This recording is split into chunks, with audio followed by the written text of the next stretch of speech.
ha caído. Y mire, la carta a los romanos siempre ha ocupado un lugar especial dentro de la iglesia.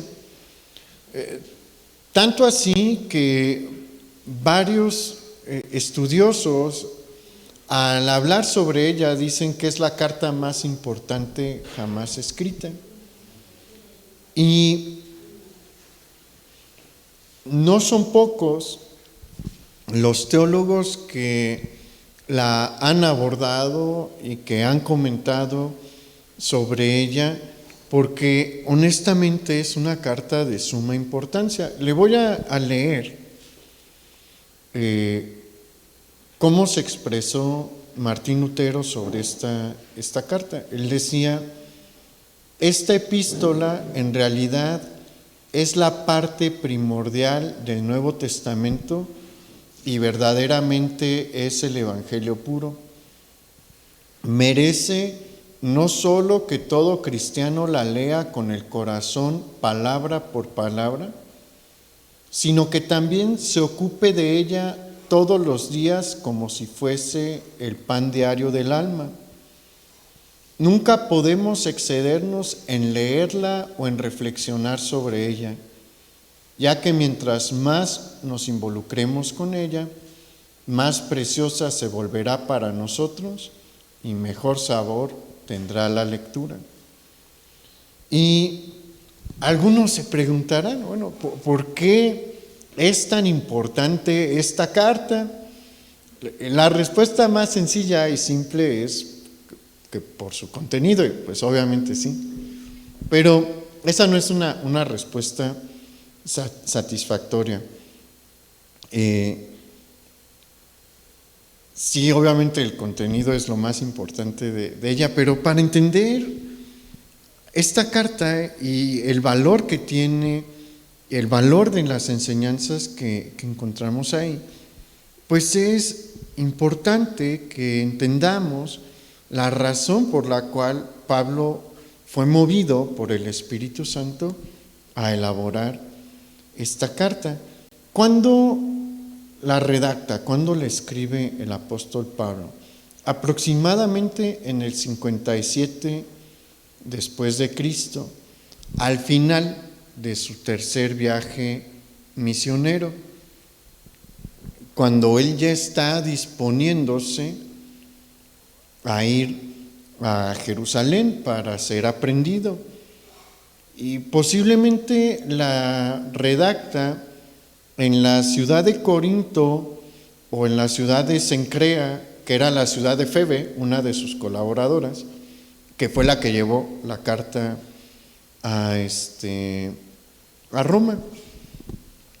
Y Pablo, en la misma carta, al inicio de la carta, nos menciona que en su corazón ya estaba el deseo de visitar la iglesia que había en la ciudad de Roma. Y había varias razones para esto. Mire, la iglesia de cristianos que había en Roma para el 57 después de Cristo era una iglesia especial. No era la iglesia más importante, no. De hecho, la iglesia de Roma empezó a ganar verdadero peso e importancia en el cristianismo, pues varios siglos después. Hubo lugares que fueron mucho más importantes que Roma, como Antioquía, como Éfeso.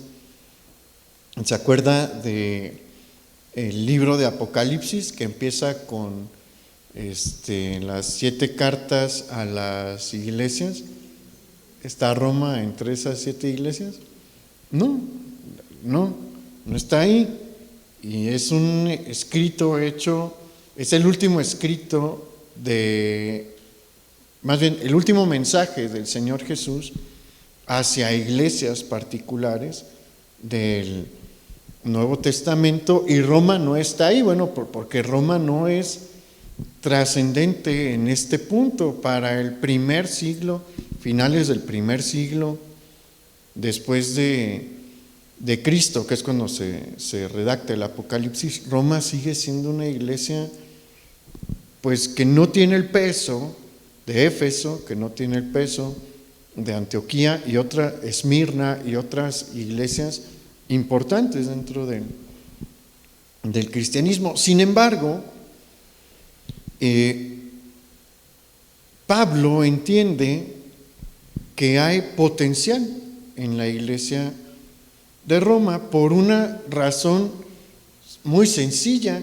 Roma es la capital del imperio y tener una iglesia sana allí podría darle a la iglesia de Roma un papel estratégico en la predicación del evangelio.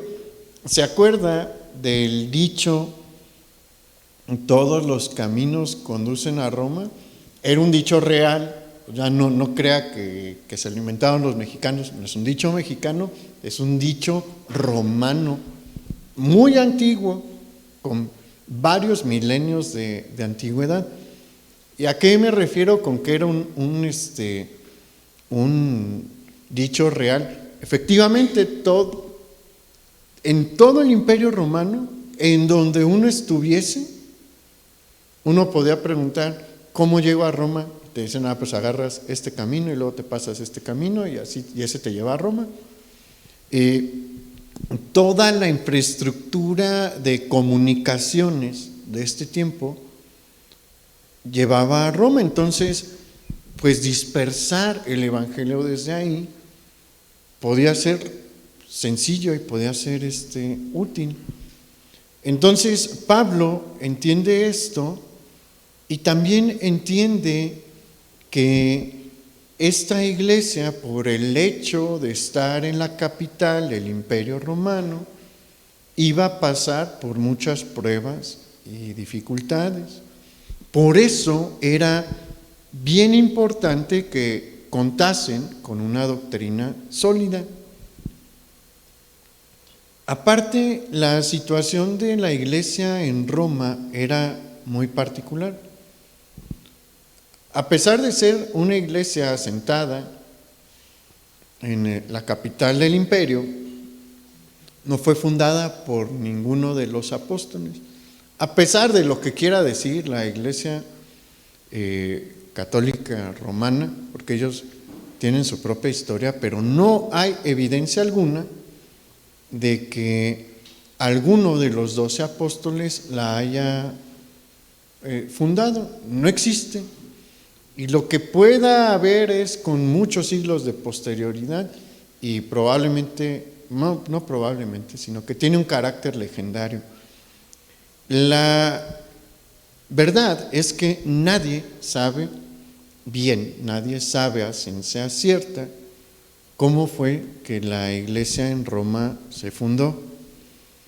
Pero hay algunas teorías que sí son más convincentes, y la teoría, que en lo particular, esto es algo particular, ¿no?, más me convence, es una que señala que probablemente esta iglesia inició por judíos que estuvieron presentes en el día de Pentecostés, en el que viene el Espíritu Santo, y se convierten por la predicación de los apóstoles. Y a la hora de convertirse, pues llega la fiesta de Pentecostés. No es eterna, dura pues nada más unos días, y después había que regresar al lugar de origen de cada quien. Entonces estos muy probablemente judíos que vivían en Roma y que estaban en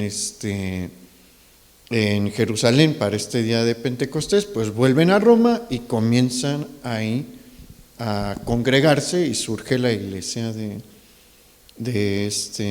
Roma. Otra cosa es que para el 57 después de Cristo, es sumamente probable que la Iglesia de Roma no haya tenido una visita apostólica. Ni Pablo ni ninguno de los 12 apóstoles hasta este momento ha puesto pie en Roma. Entonces algo se empieza a formar dentro del corazón de Pablo. El Espíritu Santo empieza a poner una carga en el corazón de Pablo para escribir esta carta. Y en esta carta, como Pablo sabe que ningún apóstol ha estado allí, para que de primera mano los cristianos en Roma escuchen de los testigos oculares y de las autoridades del cristianismo que están, ¿dónde? ¿Se acuerda dónde están? La gran mayoría, en Jerusalén, pues para que ellos tengan la doctrina básica y más fundamental predicada por los apóstoles. Entonces Pablo se va a dar a la tarea de escribir esta carta en la que va a tocar los puntos más cardinales del cristianismo. ¿Cuál es el tema principal que va a abordar Pablo en la carta a los romanos? El plan de Dios para la salvación y justificación del hombre. Ese es el tema general, el tema esencial de la carta. Y hay otro detalle más que es bien importante para este mensaje y los siguientes 2 mensajes que vamos a tener, y es la constitución étnica de la Iglesia en Roma. Como la mayoría de las iglesias que están fuera de la tierra de Israel, de Judea, Samaria o Galilea, la gran mayoría de los integrantes de la iglesia son gentiles, pero Roma, la iglesia de Roma, tiene una población importante de judíos conversos, porque acuérdese que lo más probable es que judíos conversos son los que fundaron la iglesia. Y Pablo ya ha tenido sus buenos pleitos, si así le quiere llamar, con los judaizantes. La iglesia ya ha tenido, no solamente Pablo, los apóstoles también, los demás apóstoles han tenido que batallar y discutir con los judaizantes. Y por esta situación en la que la iglesia de Roma tiene una población judía importante, pues Pablo quiere también mandar un mensaje para frenar. Él no sabe, pero sospecha que puede haber algo de este movimiento judaizante ya ahí germinándose en la iglesia de Roma, y pues Pablo, para prevenir problemas, también va a tocar varios temas para frenar esta enseñanza que lleva a Judaiza. Y bueno, teniendo en cuenta esto, acompáñame a Romanos capítulo 1, versículo 1, por favor.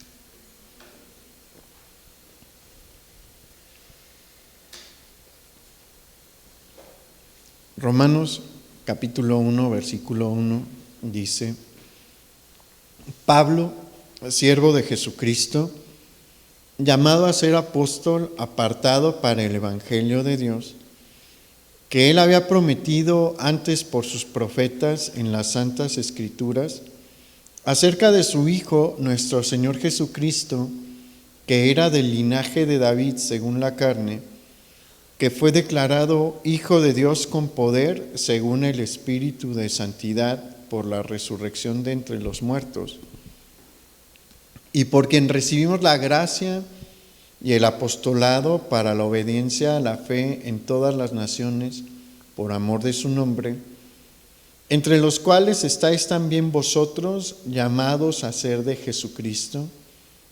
A todos los que estáis en Roma, amados de Dios, llamados a ser santos, gracia y paz a vosotros, de nuestro Padre y del Señor Jesucristo. En estos 7 versículos que acabamos de leer, está la salutación de Pablo, es decir, el saludo de Pablo hacia la iglesia, y vamos a encontrar que Pablo pues conocía bien el estilo de redacción de una carta de sus tiempos. Y lo primero que encontramos es su nombre. Esto es un dato curioso, pero está bueno. La primera palabra que encontramos es su nombre. ¿Por qué? Porque esa era la costumbre en ese tiempo. Las cartas no eran como ahorita, ¿no? Que venían en un sobre y en una hoja de papel doblada. No, era en rollos. Y pues normalmente en rollos. Y si ponías tu nombre hasta el final como firma, pues tenían que leer toda la carta para ver que había sido tú. Entonces lo normal era que se ponía desde el principio para que supieran quién es el emisor de la carta. Pero bueno, después de esto, Pablo va a comenzar a tocar de manera resumida el mensaje que va a desarrollar a lo largo de toda la epístola. Y hay que acordarnos bien, constantemente, mientras leemos la carta y la estudiamos, es importante que tengamos presente esto. El destinatario es la iglesia de Roma, y la iglesia de Roma tiene muchos judíos y tiene gentiles, la mayoría gentiles, pero hay muchos judíos. Y teniendo eso presente, y no olvidando que el mensaje principal de la carta es el plan de Dios para la salvación y justificación del hombre, Pablo comienza hablando sobre cómo los profetas habían hablado sobre cómo iba a ser la obra y el ministerio del Señor Jesús. Esto es muy importante para la comunidad judía. Mire, esto lo encontramos a lo largo de varios textos del Nuevo Testamento. Muchos de los textos del Nuevo Testamento tenían como destinatario a judíos, porque a los primeros que se les predicó fue a quienes, a los judíos, y ellos batallaban en muchas cosas en cuanto al cristianismo, y pues Dios fue paciente con ellos y le dedicó pues buenas partes. Mire, existe la epístola a los hebreos, que su destinatario son judíos. Está la carta a los romanos, que en una parte el destinatario son judíos conversos, y el evangelio de Mateo se cree que estaba destinado para judíos. Y si usted ve, el evangelio de Mateo comienza ¿con qué? Con una genealogía, para que ellos vean que Jesús viene directamente de David. Los gentiles no están tan familiarizados con estas cosas, ¿no? Pero era importante mostrarle y recordarle a los judíos que se habían convertido que las profecías de los profetas del Antiguo Testamento se habían cumplido cabalmente en Jesús. Y después el apóstol Pablo toca otro punto en los versículos 3 y 4, fundamental para la doctrina cristiana, dentro de la doctrina cristiana. ¿Cuál es este punto fundamental? La humanidad y divinidad de Jesús. Esta es una doctrina muy importante. Jesús fue verdaderamente Dios y fue verdaderamente hombre. Él fue Dios hecho carne. Y mire, este era uno de los puntos de mayor conflicto y es hasta la fecha uno de los puntos de conflicto y pues de los puntos irreconciliables entre el judaísmo y el cristianismo. La mayoría de los judíos no saben bien, saben que Jesús era judío, pero no saben gran cosa de él. Hay unos que no saben absolutamente nada de él y creen que es europeo. No todos, ¿verdad? Pero hay algunos que están en esa condición. ¿Por qué? Pues porque el único contacto que tienen con Jesús son las imágenes que hay en Europa de Jesús y pues lo ven güero, de ojos azules y pues ellos no son así. Pero Jesús viene, el apóstol Pablo menciona en el versículo 3, del linaje de ¿quién? De David, y todo judío sabe quién es David. Y también menciona en el versículo 4 los aspectos de la divinidad de Jesús, porque ahí menciona que fue declarado Hijo de Dios con poder según el Espíritu. Y me tocó ver una entrevista con un judío que a mí me cae muy bien, que se llama Dennis Prager, él es americano, y le preguntaron que por qué él no se había convertido al cristianismo. Él es politólogo y hace un énfasis muy fuerte en su material sobre la importancia para Occidente de guardar los valores judeocristianos.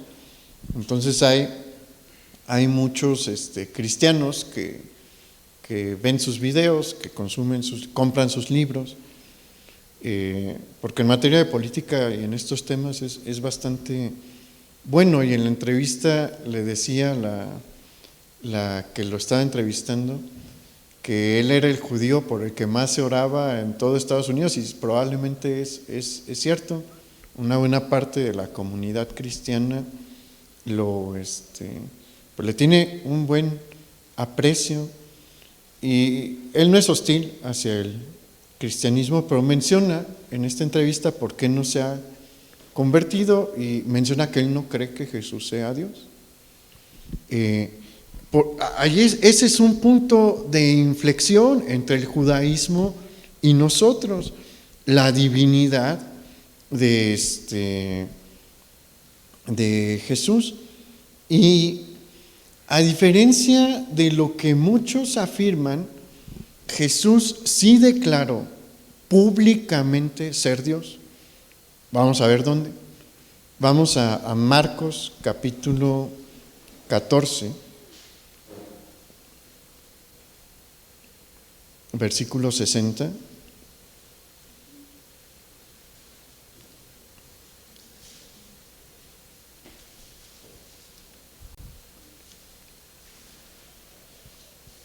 Marcos 14, 60 dice: el sumo sacerdote, levantándose en medio, preguntó a Jesús diciendo: ¿no respondes nada? ¿Qué testifican estos contra ti? Mas él callaba y nada respondía. El sumo sacerdote le volvió a preguntar y le dijo: ¿eres tú el Cristo, el Hijo del Bendito? Y Jesús le dijo: yo soy. y veréis al Hijo del Hombre sentado a la diestra del poder de Dios y viniendo en las nubes del cielo. Entonces el sumo sacerdote, rasgando sus vestiduras, dijo: ¿qué más necesidad tenemos de testigos? ¿Habéis oído la blasfemia? ¿Qué os parece? Y todos ellos le condenaron, declarándole ser digno de muerte. En el versículo 62, ese es el versículo clave, cuando Jesús dice: yo soy, y veréis al Hijo del Hombre sentado a la diestra del poder de Dios y viniendo en las nubes del cielo, el Señor está haciendo referencia a Daniel capítulo 7, versículos 13 y 14. Acompáñenme ahí para que vean a qué se está refiriendo Jesús. ¿Qué es lo que dice este pasaje? Daniel 7, versículo 13, dice: miraba yo en la visión de la noche, y he aquí, con las nubes del cielo, venía uno como un hijo de hombre, que vino hasta el anciano de días, y le hicieron acercarse delante de él. Y le fue dado dominio, gloria y reino, para que todos los pueblos, naciones y lenguas le sirvieran. Su dominio es dominio eterno, que nunca pasará, y su reino uno que no será destruido. Si usted ve la visión, bueno, antes de eso, Jesús utilizó mucho el título Hijo de Hombre. Y los judíos entendían que era esta expresión. A nosotros pues nos cuesta más trabajo entenderlo al instante de leer, pues porque no somos judíos y no somos del primer siglo.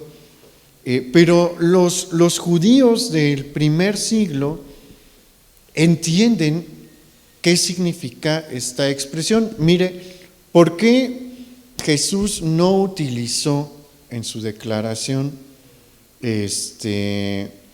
y veréis al Hijo de Dios sentado a la diestra del poder de Dios? Porque todos los judíos se veían a sí mismos como hijos de Dios, y no era anormal decir, pues es que yo soy hijo de Dios. Hasta nosotros lo decimos, ¿no? Somos hijos de Dios.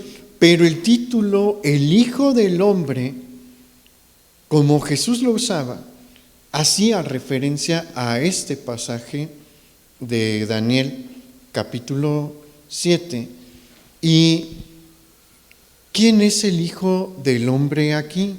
Es el Mesías, que se puede acercar a Dios. Y este detalle que dice que viene, que está en las nubes del cielo, es un detalle que significa la divinidad de un ser. Entonces, todo el pasaje, estos 2 versículos de Daniel, lo que señalan y lo que apuntan es que el Mesías es divino, es Dios mismo. Y es por eso que cuando los miembros del Sanedrín escuchan a Jesús decir esto, pues pierden el control, porque saben, ellos entienden perfectamente que Jesús les está diciendo: yo soy Dios. Entonces Jesús sí habló de una manera muy clara sobre su divinidad, tan clara que fue lo que ellos utilizaron para condenarlo a muerte. La doctrina de la divinidad de Jesús es de suma importancia para el cristianismo, porque solo Dios podía pagar el precio por los pecados de todos los hombres.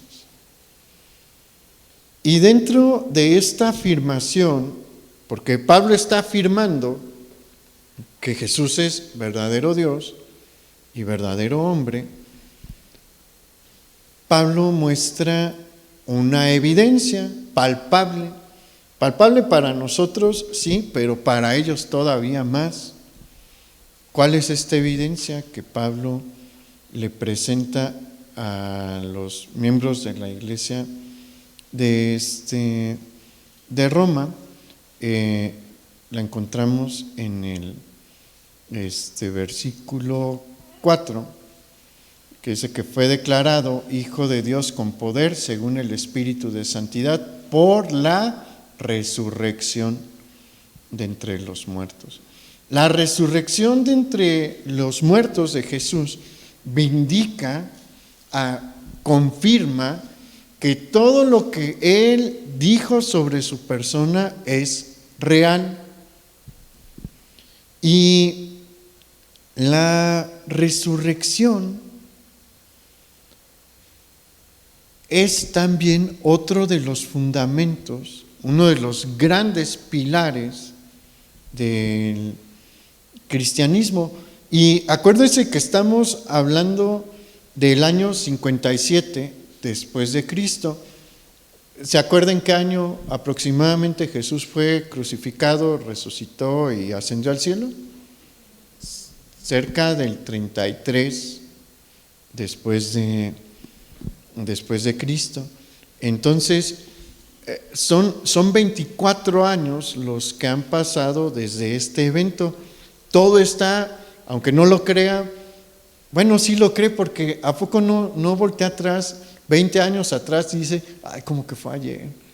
Pero sí, son recuerdos que todavía están frescos, y están bien frescos para los fariseos y los saduceos. La resurrección fue el golpe final y fatal para los fariseos y los saduceos, también para Satanás, pero acuérdense que los principales opositores eran ellos, los saduceos y los fariseos, y el Sanedrín en su gran mayoría.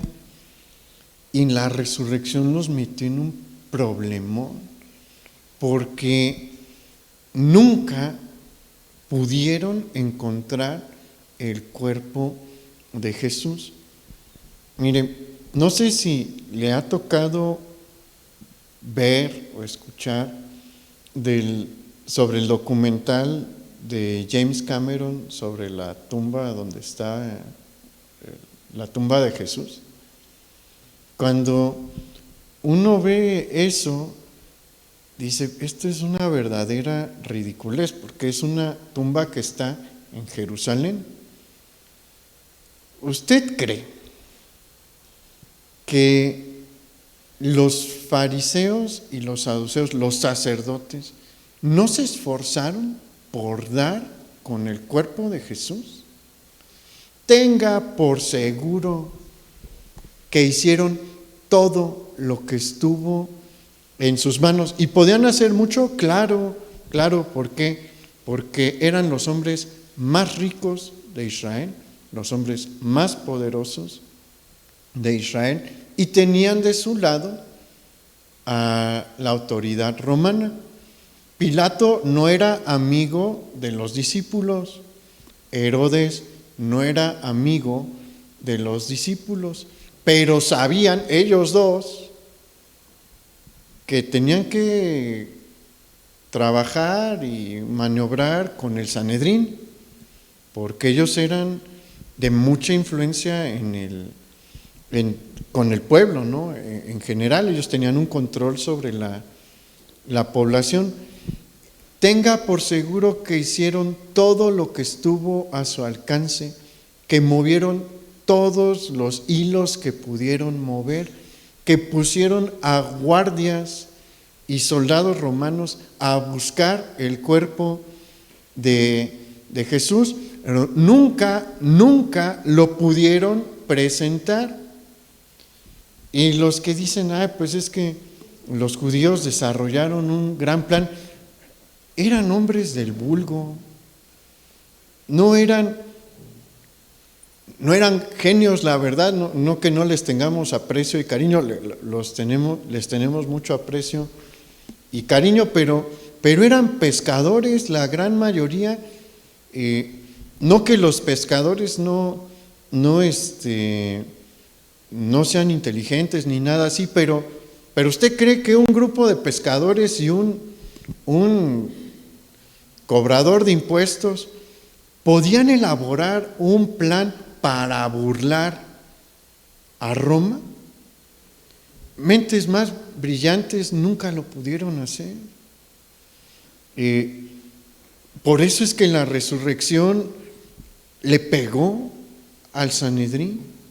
¿Por qué? Porque el cuerpo de Jesús nunca estuvo en la tumba después del tercer día, resucitó, se levantó de entre los muertos. ¿Y sabe qué era otra cosa? Todos sabían dónde estaba la tumba de Jesús, todos podían ir a revisar. Si les decían, ¿y dónde quedó Jesús? Pues ahí, ve, ahí está.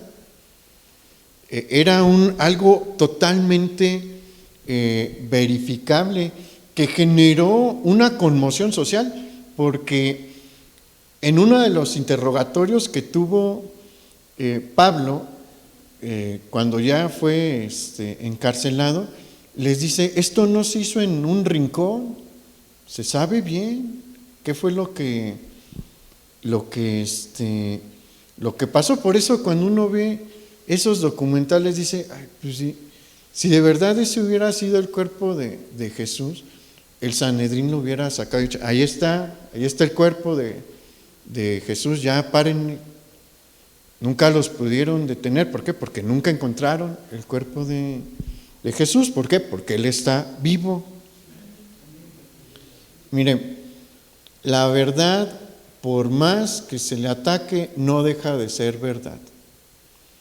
Y un evento, por más que se niegue, si sucedió, pues no se deshace.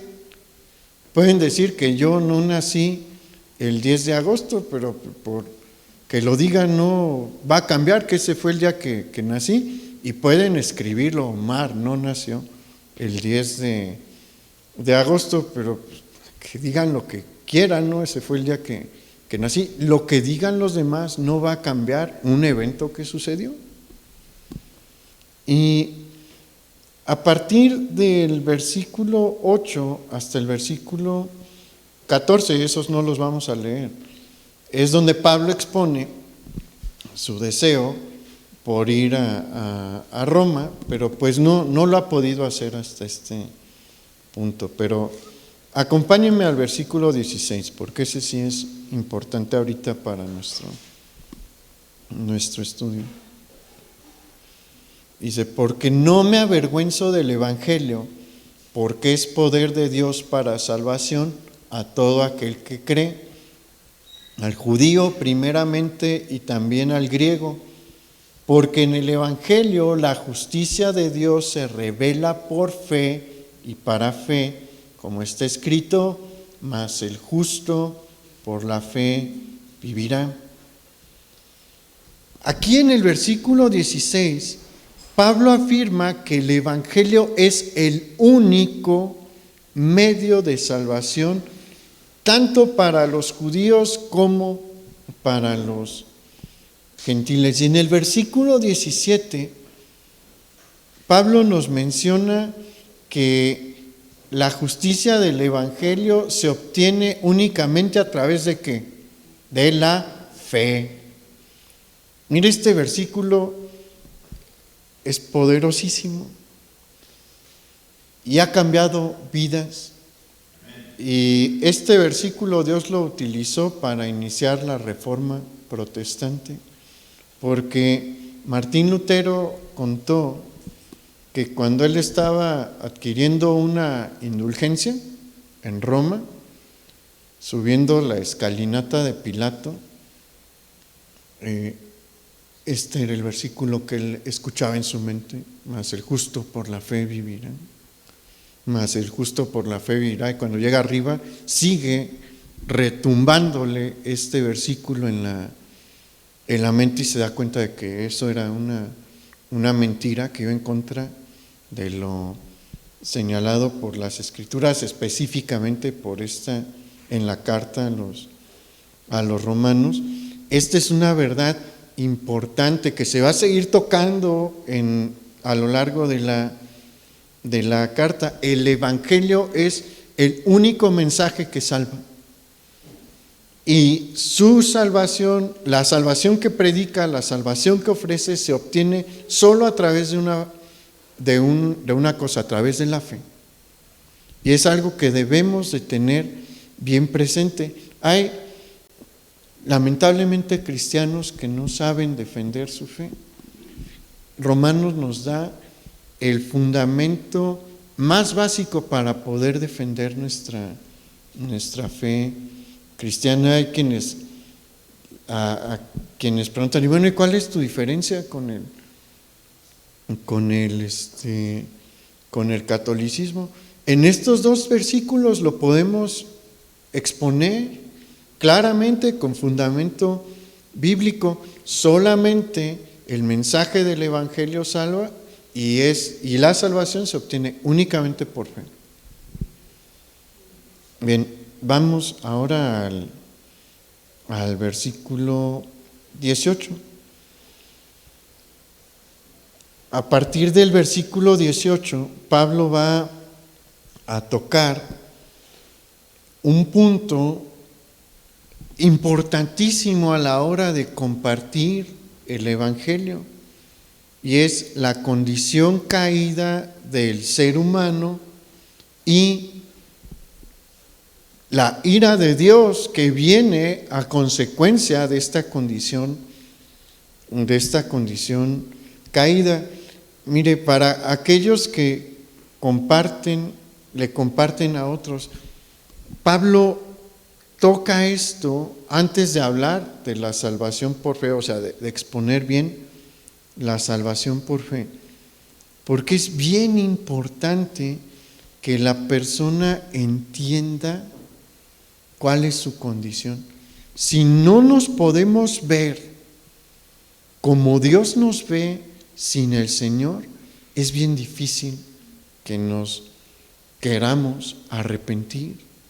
Entonces, por eso Pablo va a hablar sobre la condición caída que tiene el hombre y cómo esa condición caída, lo único que atrae sobre la persona es la ira de Dios.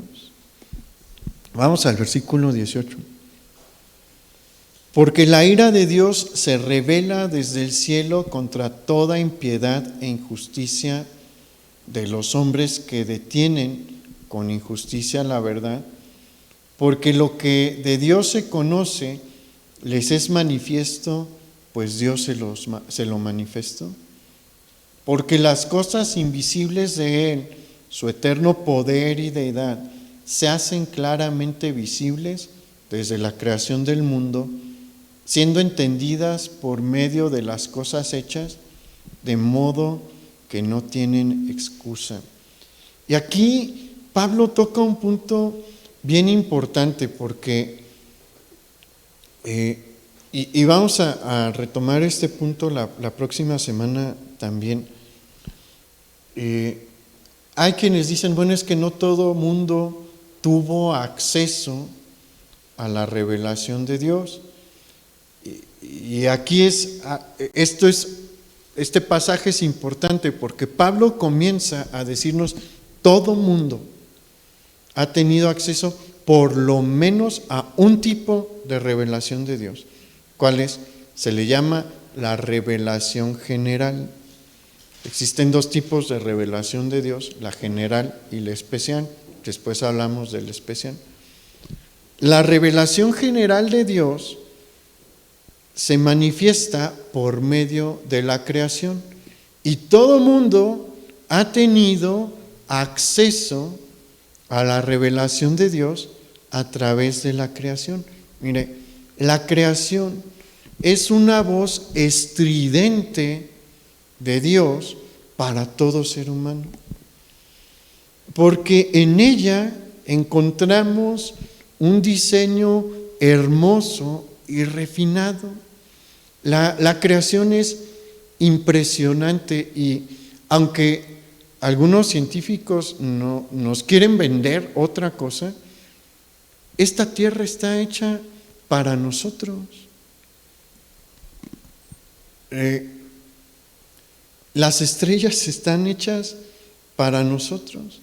¿Sabe que usted se puede guiar de noche en cuanto a su dirección a través de las estrellas? Existe la estrella del norte que no se va a mover en toda la noche y va a estar apuntando siempre hacia el norte, y eso ya es una enorme ventaja, porque si uno sabe el norte, dónde está el norte, puede identificar el resto de los puntos cardinales y pues uno se orienta. Nuestra atmósfera tiene la composición exacta para que podamos respirar y vivir. O sea, la Tierra tiene un diseño maravilloso, y estéticamente es bellísima la creación, bellísima.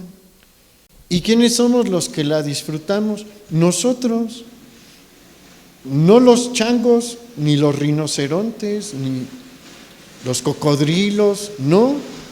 Los únicos que apreciamos en plenitud la belleza de la creación somos nosotros. ¿Sabe que varios animales no pueden ver todos los colores que nosotros vemos? Dios hizo esta tierra para que fuera un lugar precioso para el hombre.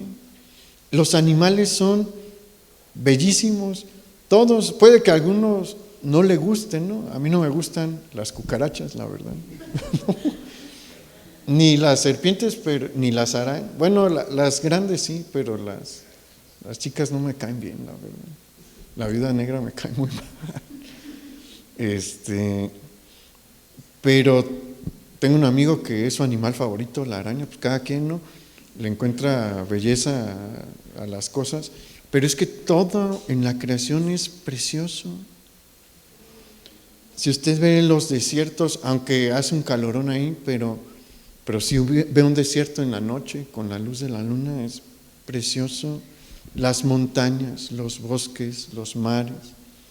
Pero si vemos más allá y vemos las galaxias, me acuerdo mucho que un profesor ateo en la universidad decía que la Tierra no valía nada y que estaba a las afueras de la Vía Láctea, como si estuviera en el basurero de la Vía Láctea, pero después aprendí que no es así.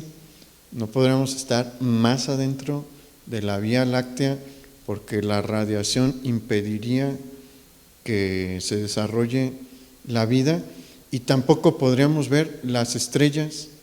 La posición en la que estamos dentro de la Vía Láctea es lo que permite que veamos hacia afuera de nuestra galaxia, y el universo es precioso. Y si ve en el mundo microscópico o en el subatómico, también vemos el diseño de Dios. La creación nos deja ver, quien la ve objetivamente, que hay una mente brillante atrás, una mente con una creatividad que no entendemos, honestamente no alcanzamos a entender. Ahí hay una mente poderosa y brillante que ha hecho todo y ha diseñado todo. Y desde los tiempos de Adán, todos tenemos acceso a la creación, incluso aquellos con incapacidades en algunos de sus sentidos. ¿Por qué? Porque la creación no se manifiesta nada más a través de la vista, sino que con el tacto también, con el olfato. ¿Ha olido una mandarina? A mi abuelito le encantaba la mandarina porque si nada más empiezas a pelar y se desprende el olor, el gusto, y piensa en su comida favorita, en su fruta favorita. Dios hizo todo maravilloso para todos nuestros sentidos. Cómo se sienten las gotas del agua cuando golpea nuestro rostro, los copos de nieve al caer, tienen una textura también particular. Entonces, todos tenemos acceso a la creación, y es por eso que nadie tiene una excusa delante de Dios. A todos se nos ha abierto una puerta de fácil acceso para poder conocer a Dios. Mire, Dios se va a revelar a aquel que le busca. Si no le buscamos, Él nos va a dejar. Y es justo de lo que nos va a hablar Pablo. Vaya conmigo al versículo 21. Dice: pues habiendo conocido a Dios, no le glorificaron como a Dios, ni le dieron gracias, sino que se envanecieron en sus razonamientos, y su necio corazón fue entenebrecido.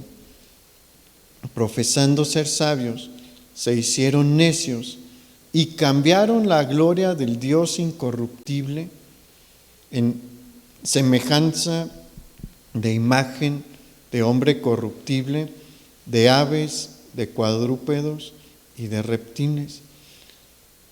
Después de la caída de Adán, padre de todos nosotros, esto fue el inicio de la caída particular del resto de los seres humanos, porque esta acción que describe Pablo es justamente lo que se presentó después del diluvio y después de la caída de Adán. El hombre no reconoció al Creador, y ¿qué empezó a hacer? A inventarse sus propias fantasías. Mire, Dios no dejó a la humanidad en oscuridad, nunca, nunca. Adán vivió, y esto es revelación especial, ya todos los hijos de Adán, de sus primeras generaciones, tuvieron acceso a la creación de Dios, que era más bonita en ese entonces, antes del diluvio. Todos tuvieron acceso a la revelación de Dios, y tuvieron acceso a Adán, porque Adán vivió hasta los días de Lamec. Lamec, padre de Noé, la 9ª generación, y todos podían acercarse. ¿Le hicieron caso a la creación? No. ¿Le hicieron caso a Adán? Menos. Después del diluvio, todos los hijos de Cam, Sem y Jafet tuvieron acceso a la creación, y la creación cambió y fue hermosa en otro sentido, porque probablemente antes del diluvio no había glaciares en las montañas, pero aquí se empiezan a formar y son una maravilla también los glaciares en las montañas, pero no le hicieron caso a la revelación general de Dios en la creación, ni a Sem ni a Jafet. Cam se desvió rápidamente, pero Sem y Jafet estuvieron por siglos disponibles. ¿Y les hicieron caso? No. ¿Qué fue lo que hicieron? Hicieron a un lado al Dios de Sem y de Jafet, y empezaron a desarrollar sus propias ideas, a desarrollar sus propios cuentos, sus propias historias, y justo como dice Pablo, empezaron a adorar figuras de hombres. Se cree que uno de los titanes, si no mal recuerdo, de la mitología griega, su nombre se deriva del nombre Jafet. ¿Por qué? Porque ellos dijeron, no, pues es que lo que queremos es ahorita vamos a ver por qué hace esto el hombre, pero empiezan a adorar las figuras de hombres, a los animales, a los astros y a las bestias. Y la idolatría empieza a cautivar a la raza humana y hasta la fecha la sigue cautivando, porque vaya usted a la India y va a ver que se adoran a muchísimos ídolos como tal, aunque el hinduismo es muy extraño, bueno, no extraño, pero es muy complejo de entender. No es que sea extraño, sino que es una religión compleja. El ateísmo es otra forma de cerrarle la puerta a la a la revelación general de Dios. ¿Por qué? Porque a pesar de ver la creación y la belleza que en ella hay y el diseño del Creador manifestado allí, pues dicen, no, es que esto surgió por casualidad y suerte y chance, ¿no? Esa es la explicación, o sea que somos la posibilidad imposible pero por chance, pues sí, se dio todo, ¿no? ¿Y qué es lo que hace el ateísmo? No pone a un astro como el sol o la luna en el trono, ni a un animal o a una mezcla entre un hombre y un animal. ¿A quién pone en el trono? Al hombre. Y lo hace el Dios, que determina qué está bien y qué está mal. Y el versículo 21 que leímos nos enseña cuál es la consecuencia de cerrarle la puerta a la revelación general de Dios. Porque ahí nos dice que cuando el hombre hace esto, ¿qué sucede? Su corazón es entenebrecido. Y es verdad. Mire, la Biblia es impresionante en cuanto a su precisión para describir la condición humana del pasado y actual. ¿Por qué? Porque una vez que ellos, en el tiempo, digamos, después del diluvio, les cierran la puerta a la revelación general y dicen, no queremos nada del Creador. Empiezan a desarrollar sus mitos y lea un poco de mitología y va a decir, qué cosa tan horrenda es esto, qué horrible creer en este tipo de dioses que son infieles, que son sanguinarios, que no tienen escrúpulos, que mienten, que engañan, que tienen envidias, que usan a los humanos como títeres para alcanzar sus objetivos. Hay pues leyendas que uno dice, pues son cosas heroicas, ¿no? Pero cuando uno ve las cosas desde la luz del cristianismo, dice, qué horripilante creer que un Dios me puede tratar así, que un Dios puede realizar este tipo de actos, ¿no? Vea a Zeus era un Dios totalmente inmoral, le ponía el cuerno a su esposa cada 15 días, no literalmente, no, pero tuvo un montón de aventurillas por ahí. Horrible vivir bajo esas condiciones, bajo la luz del cristianismo, pero fue en lo que se sumergió la humanidad, fue lo que dominó la mente del hombre por milenios. Y no nada más eso, vea lo que vino después. Vamos al versículo 24. Por lo cual también Dios los entregó a la inmundicia en las concupiscencias de sus corazones, de modo que deshonraron entre sí sus propios cuerpos, ya que cambiaron la verdad de Dios por la mentira, honrando y dando culto a las criaturas antes que al Creador, el cual es bendito por los siglos de los siglos. Aquí Pablo nos va a empezar a hablar sobre la decadencia moral que viene. Viene una decadencia no solamente en cuanto a quién se adora, en el aspecto espiritual y religioso, sino en el ámbito moral. ¿Qué es lo que hace Dios? Aquí es lo que Pablo nos está diciendo. Una vez que el hombre dice, yo no quiero nada con el Creador, no me interesa, se cierra la puerta, la mente se entenebrece y Dios aparte dice, ok, ¿quieres hacer lo que te da tu gana? Órale, hazlo. ¿Y qué empieza a hacer el hombre? Cosas abominables. Vamos al versículo 26. Por esto Dios los entregó a pasiones vergonzosas, pues aún sus mujeres cambiaron el uso natural por el que es contra naturaleza.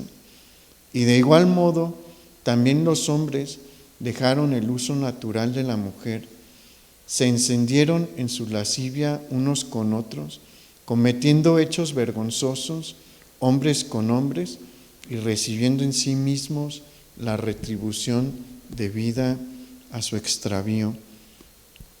Mire, más adelante vamos a hablar sobre la moralidad que Dios le dio a todos los seres humanos. El hombre tiene una buena noción de manera natural de lo que está bien y lo que está mal. Las cosas más básicas que están bien y que están mal, el hombre siempre las ha podido reconocer. Pero una cosa es que las sepa y otra cosa es que les haga caso. Vea a las sociedades de la antigüedad, eran brutales, horrendas. Vea a Esparta. Esparta fue de las primeras civilizaciones que agarró esta idea de criar y desarrollar a una raza superior. Mataban niños. Ellos tenían una medida para los bebés recién nacidos en cuanto a longitud y peso. Si el niño medía menos de esta medida estándar o pesaba menos, a llevarlo al monte y aventarlo. ¿Por qué? Porque no eran aptos, según ellos, para ser espartanos. Y tenía algún defecto físico manifiesto, igual, a acabarlo.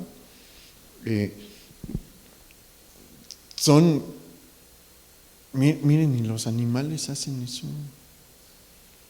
Vea una camada de lobos que hace, defiende a todos sus pequeños lobos, ¿no? ¿Por qué? Porque es un instinto natural, pero la maldad que se apodera del hombre, porque Dios le dice, ¿quieres rienda suelta? Ahí va, rienda suelta. ¿Y qué termina haciendo el hombre? Cosas horribles.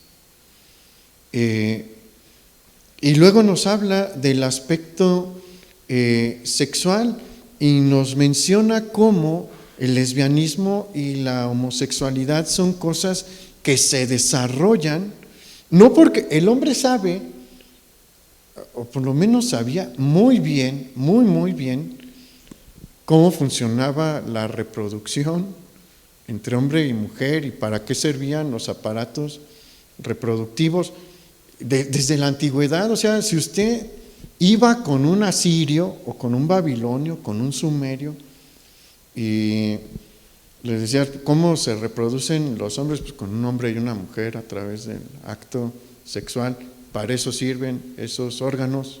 No sabían bien cómo funcionaba todo, pero tenían una buena noción de la función de cada uno de estos organismos. Ahorita estamos en un punto, pues producto de esto también, en la actualidad. O sea, nos están hablando de tantas irracionalidades que van en contra del sentido común. ¿Por qué? Porque el pensamiento del hombre está en este punto ahorita, entenebrecido. Y Dios les ha dicho, ¿quieren rienda suelta? Órale, rienda suelta. No es casualidad que dos de las civilizaciones más avanzadas y más idólatras, la romana y la griega, que también eran de las más refinadas, hayan pues hayan tenido una presencia tan fuerte del homosexualismo y del lesbianismo. No es casualidad que el día de hoy, en el que el hombre le ha cerrado la puerta a las dos, a la revelación general y a la especial,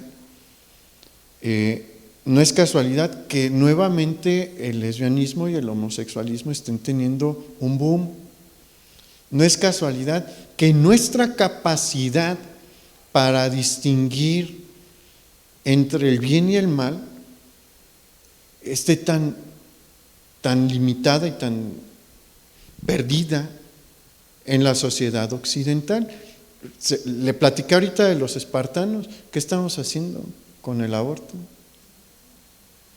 ¿Sabía que el padre de familia, el pater familias en Roma, podía disponer a voluntad de la vida de sus hijos recién nacidos?